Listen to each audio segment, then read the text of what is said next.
Bl-indipendenza pajjiżna kien se jibda paġna ġdida u dan kien jinvolvi bidliet li għalkemm simboliċi jagħtu iktar tifsira ta' nazzjon, bidliet li wkoll kienu diskussi fil-kabinett kif jiġdu l-minuti li nsibu fl-Arkivji Nazzjonali tar-Rabat.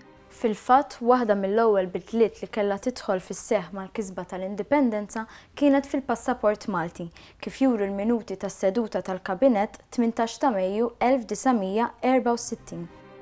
Bl-indipendenza l-qoxxa tal-passaport kellu jkollha l-arma ta' pajjiżna bil-kelma Malta fuqha u l-kelma passport taħta. Fl-ewwel paġna tal-passaport kellu jkun hemm miktub ċittadin tal-Commonwealth, ċittadin ta' Malta. Kwistjoni oħra li fil-kabinett kienet diskussa aktar minn darba kien it-titlu li bih kellha ssir referenza lejn ir-Reġina Elizabeth tat-tieni wara l-indipendenza. Seduta li saret fit-18 ta' Mejju ma kienx intlaħaq ftehim.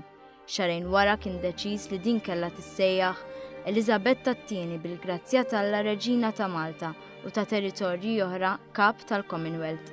Fil-minuti li komplejna nsegwu kien hemm bżonn ta' bidla oħra, dik tal-arma ta' pajjiżna. Fawissu l-bidla fl-arma kienet ġiet diskussa fi 3 seduti. Dan għaliex il-kabinett kienet jisħaq fuq l-importanza li għandha tingħata din l-arma wara l-indipendenza. Wara diskussjoni twal intlaħaq ftehim li l-arma għandha tinkludi fiha l-weraq tal-palm. Id-diskussjoni komplet fis-seduta tal-kabinett tal-11 ta' Wissu, xahar u nofs biżbogħod mill-ġurnata tal-indipendenza.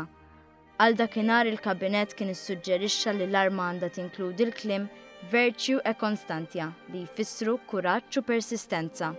Dawn il-bidliet li kellhom jidħlu fis-seħħ uffiċjalment wara l-indipendenza kellhom signifikat qawwi, bidliet li jsawru l-paġna ġdida li kien se jibda pajjiżna.